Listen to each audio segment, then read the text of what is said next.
Hi అండి, నమస్తే. Welcome back to mama's kitchen. మా అత్తమ్మ ఈరోజు ఒక మంచి స్నాక్ చేసి మన ఛానల్లో అప్లోడ్ చేద్దాం, వీడియో షూట్ చేయడానికి స్టాండ్ పెట్టమ్మా అని చెప్పింది.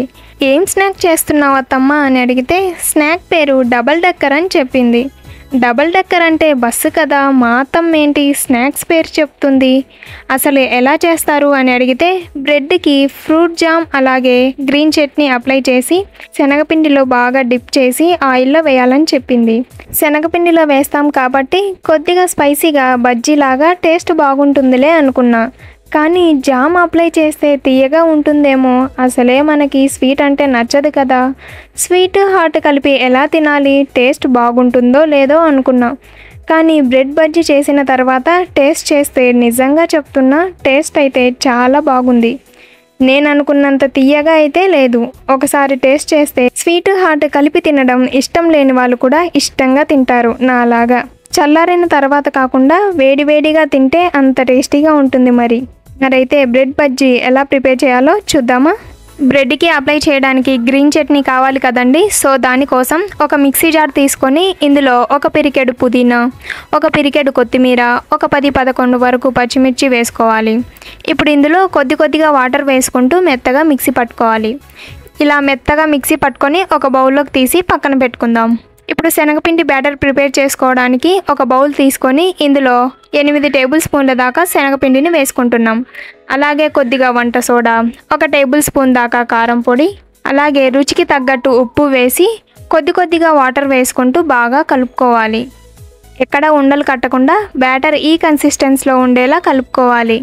బ్రెడ్ బజ్జీకి కావాల్సిన గ్రీన్ చట్నీ అలాగే శనగపిండి బ్యాటర్ రెడీగా ఉందండి. బ్రెడ్కి గ్రీన్ చట్నీ అలాగే ఫ్రూట్ జామ్ ఇప్పుడే అప్లై చేస్తే ఆయిల్ వేడయ్యేలోపు బ్రెడ్ సాఫ్ట్గా అయిపోయి శనగపిండి బ్యాటర్లో డిప్ చేసి ఆయిల్లో వేసుకునేటప్పుడు బ్రెడ్ విరిగిపోతుందండి. సో ఫస్ట్ అయితే స్టవ్ పైన కడాయిలో డీప్ ఫ్రైకి సరిపడంత ఆయిల్ వేసుకుందాం.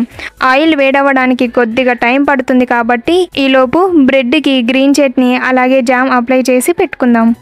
ఫస్ట్ ఒక బ్రెడ్ స్లైస్ని తీసుకొని బ్రెడ్కి ఒక సైడ్ మాత్రమే ప్రిపేర్ చేసుకున్న గ్రీన్ చట్నీని అప్లై చేసుకోవాలి. ఇప్పుడు ఇంకో బ్రెడ్ స్లైస్ తీసుకొని దీనికి కూడా ఒక సైడ్ మాత్రమే ఫ్రూట్ జామ్ని అప్లై చేసుకోవాలి. ఇలా నీట్గా అప్లై చేసుకొని గ్రీన్ చట్నీ అప్లై చేసుకున్న బ్రెడ్ పైన ఈ విధంగా పెట్టుకోవాలి. ఇప్పుడు ఇంకో బ్రెడ్ ముక్కను తీసుకొని బ్రెడ్కి ఒక సైడ్ మాత్రమే గ్రీన్ చట్నీని అప్లై చేసుకోవాలి. ఇలా అప్లై చేసుకున్న తర్వాత జామ్ పూసుకున్న బ్రెడ్ పైన ఈ బ్రెడ్ ముక్కని ఇందులో చూపించినట్లుగా గ్రీన్ చట్నీ అప్లై చేసుకున్నాం కదండి. సో ఆ సైడు క్లోజ్ అయ్యేలా పెట్టుకొని ఇలా క్రాస్గా ట్రయాంగిల్ షేప్ వచ్చేలా ఈ బ్రెడ్ని కట్ చేసుకోవాలి. చూడండి, ఈ విధంగా కట్ చేసుకోవాలి. సేమ్ ఇలానే బ్రెడ్ స్లైసెస్ అన్నిటినీ గ్రీన్ చట్నీ జామ్ అప్లై చేసి పెట్టుకోవాలి. ఇక్కడ ఆయిల్ కూడా వేడిగా ఉందండి. ఇప్పుడు మంటని మీడియం ఫ్లేమ్లోకి పెట్టుకొని కట్ చేసుకున్న బ్రెడ్ని తీసుకొని ముందుగా ప్రిపేర్ చేసుకున్న శనగపిండి బ్యాటర్లో వేసి బజ్జీలు వేసుకునే మాదిరిగా ఆయిల్లో వేసుకోవాలి. ఒకవైపు చక్కగా ఫ్రై అయిందండి, ఇంకో వైపుకి తిప్పుకొని అటువైపు కూడా చక్కగా ఫ్రై చేసుకుందాం. ఇది 2 వైపులా చక్కగా ఫ్రై అయ్యి ఈ కలర్లోకి వచ్చిన తర్వాత ఆయిల్ నుండి సపరేట్ చేసుకొని వేరే ప్లేట్లోకి తీసుకుందాం. సేమ్ ఇలానే మిగిలిన బ్రెడ్ని కూడా శనగపిండి బ్యాటర్లో డిప్ చేసి ఆయిల్లో వేసుకోవడమే. అలాగే పచ్చిమిరపకాయలను ఇలా పొడవుగా కట్ చేసుకొని ఆయిల్లో వేసుకుంటున్నామండి. ఇవి కొద్దిగా ఫ్రై అయిన తర్వాత వేరొక ప్లేట్లోకి తీసుకుందాం. వీటిపైన కొద్దిగా సాల్ట్ వేసుకుంటే మిర్చి తినేటప్పుడు టేస్టీగా బయట స్వీట్ షాప్లో సమోసాతో పాటు మిరపకాయలు ఇస్తుంటారు చూడండి. సో ఆ మాదిరిగా ఉంటాయి. మన బ్రెడ్ బజ్జీ రెడీ అయిపోయిందండి. ఈ బజ్జీని ఇలా మధ్యలోకి కట్ చేస్తున్నానండి. ఇక్కడ బజ్జీకి లోపల వైపు చూడండి, పైన కింద గ్రీన్ కలర్లో చట్నీ అలాగే మిడిల్లో వచ్చేసి ఫ్రూట్ జామ్. చూడడానికి కలర్ఫుల్గా చాలా బాగుంది కదా. వేడివేడిగా తింటే టేస్ట్ కూడా చాలా బాగుంటుందండి. ఈవినింగ్ టైం పిల్లలకి ఇలా కలర్ఫుల్గా బ్రెడ్ బజ్జీలు చేసి పెడితే వాళ్ళు కూడా ఇష్టంగా తింటారు. మరి మీరు ఇంట్లో ట్రై చేసి ఎలా ఉందో మీ ఫీడ్బ్యాక్ని మాతో షేర్ చేసుకోండి. ఈ వీడియో మీకు నచ్చినట్లయితే లైక్ చేయండి, మన ఛానల్ని సబ్స్క్రైబ్ చేసుకోండి. బాయ్.